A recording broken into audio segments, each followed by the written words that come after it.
confirmer sa position de laboratoire d'idées et de bonnes pratiques avec ses actions multiples et ciblées telles que le nanocrédit, un produit financier de proximité d'un montant qui varie entre 10 et 500 000 francs CFA, simple d'accès et mise en place pour nos entrepreneurs du quotidien, les artisans, le monde rural, les femmes exerçant leurs activités dans les marchés ou encore avec le pilote d'IE, incubateur de start-up dans le secteur du numérique et de l'innovation. La raison d'être ici, au Sénégal, c'est d'avoir une opportunité de vous connaître, mais aussi pour une très simple raison. Dama bëgg Sénégal. Directrice générale du FMI, Mme Kristalina Georgieva, est dans le mur depuis 48 heures. Elle a d'abord rencontré le chef de l'État, le président Macky Sall, pour discuter avec lui des questions relatives à l'économie sénégalaise, mais aussi à la présidence de l'Union africaine 2022 qui va être dirigée par le chef de l'État, le président Macky Sall. Par ailleurs, elle a rencontré la Banque centrale, mais aussi eu un entretien avec les ministres des Finances de la zone UEMOA par visioconférence. Et ce matin, il nous a gratifié de sa présence au cours de 3 heures pour discuter avec les jeunes et femmes entrepreneurs avec qui nous travaillons. Par exemple, à ma gauche, Mme Sophie Zingassi, qui est la promotrice du Dakar Design Hub, Aziz Yerima des Pays Dunia, Babakar Lo de PAPS, Dikossi de Dictaf, et j'en passe, et d'autres entrepreneurs qui sont venus présenter à elles leur technologie, leur programme dans l'économie numérique, l'économie verte, mais aussi l'artisanat, le design, plusieurs segments et secteurs qui ont été abordés à bâton rompu avec la directrice générale du FMI qui a éprouvé un grand plaisir à échanger avec ces jeunes et femmes entrepreneurs qui sont en train de faire l'économie sénégalaise du futur.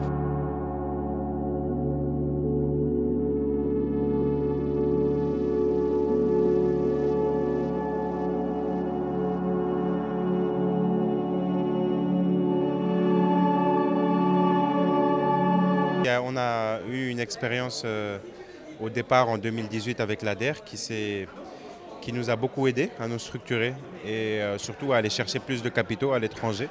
Aujourd'hui, l'ADER fait beaucoup de lobby autour des entrepreneurs et pour les entrepreneurs. Donc ce matin, on était là avec la directrice du FMI. C'était très intéressant, c'est un moment historique pour moi. Avant, des entrepreneurs et des entreprises aussi jeunes que les nôtres n'avaient pas l'opportunité de pouvoir s'asseoir avec le FMI comme ça. Donc c'est une super opportunité. Je suis très content d'avoir eu cette possibilité-là grâce à l'ADER. Nous avons débuté cette aventure de mettre en place le Dakar Design Hub en 2015. Et en 2019, j'ai rencontré Pape Amadou Sarr à travers des amis et nous avons pu échanger. Et plus tard, on s'est rencontrés en Afrique du Sud et à Addis Abeba.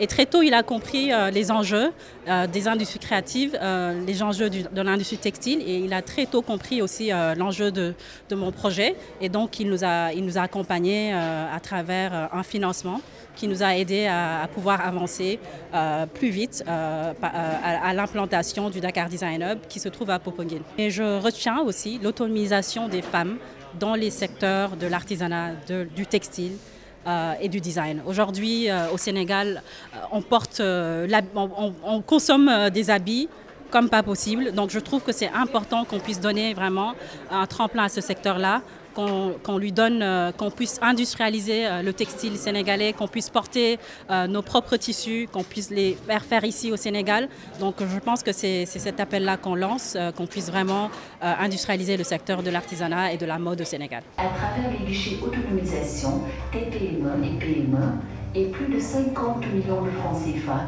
dans le cadre de la structuration des chaînes de valeur.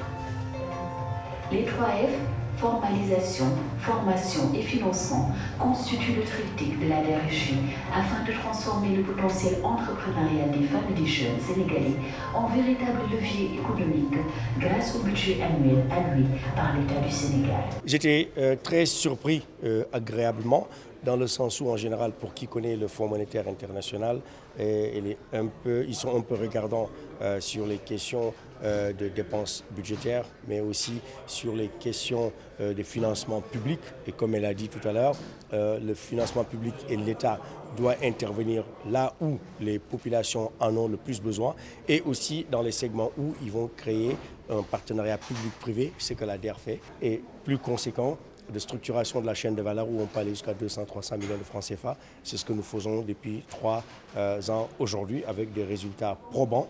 Et elle a adoré et elle souhaite que ce modèle soit répliqué au niveau continental pour soutenir d'autres pays et qu'elle va en discuter avec les chefs de l'État pour que ce soit à l'agenda de la présidence de l'Union africaine, pour que ce modèle de soutien à l'entrepreneuriat, au secteur privé, aux jeunes et aux femmes soit à l'ordre du jour dans tous les pays, les 54 pays de l'Afrique que le FMI couvre.